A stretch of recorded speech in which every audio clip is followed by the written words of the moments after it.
तुम्ही पॅकेज घेतलं होतं, कुठे गेला होतात आणि त्या ठिकाणी काय झालं, काय परिस्थिती आहे सध्या? मी व माझे मिस्टर 21 मे 2022 रोजी लेह लडाखचे पॅकेज घेतले होते. 3 दिवसानंतर ते थोडे आजारी पडले, सर्दी खोकला झाला त्यांना.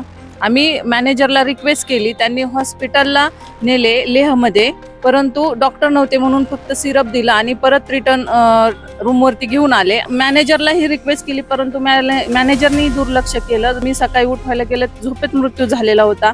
तर 15 मिनिटातच मॅनेजरने हात जोडले व मला बोलला, सॉरी आम्ही टूर कंटिन्यू करतोय. तर त्यांना तो 15-20 मिनिटात मला एकटीला मृतदेहासोबत सोडून सगळे तिथून गायब झाले. दीक्षितमध्ये आणलं हॉस्पिटलमध्ये व मला पोलीस स्टेशनला बसवलं. पोस्टमार्टम झाल्यानंतर माझ्याकडून गोळ्या औषधं काढून घेण्यात आली व मला दुसऱ्या दिवशी 7ची फ्लाईटचं बुकिंग आहे असं खोटं सांगून एअरपोर्टवरती आणून बसवलं. पहाटे 4ला ओपन टॅम्प बॉक्समध्ये डॉक्टर आणि मॅनेजरवरती गुन्हा दाखल केला, परंतु वीणा पाटील आणि प्रीता कुलकर्णी या दोघींवरती गुन्हा दाखल केला नाही. का तर मोठी कंपनी, मी जिथं जाईन तिथं मोठी कंपनी. मला माझ्या नवऱ्यापेक्षा काहीच मोठं नाहीये, मला घेणं देणं नाहीये त्या कंपनीचं. मला न्याय पाहिजे. एकनाथ शिंदे साहेबांना काल भेटले, त्यांनी हे मला लिहून दिलेलं आहे. आयुक्तांना फोनही केला, चौबे सरांना, की याच्यावर कारवाई करा.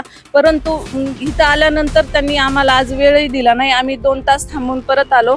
मग सामान्य लोकांनी करायचं काय? माननीय एकनाथ शिंदे साहेबांच्या शब्दाला किंमत नाही तर आमच्या सामान्य लोकांनी काय करायचं? आम्हाला कधी न्याय भेटणार? आज माझं अख्खं कुटुंब उद्ध्वस्त झाले आहे. आज माझे लेकरं म्हणजे बाप गेला आहे त्यांचा. आज आमची काय परिस्थिती आहे आमच्या घरात आम्हाला माहिती आहे. मी आज 3 वर्ष झालं वन न्यायासाठी फिरत आहे, परंतु ही प्रशासन झोपले आहे का?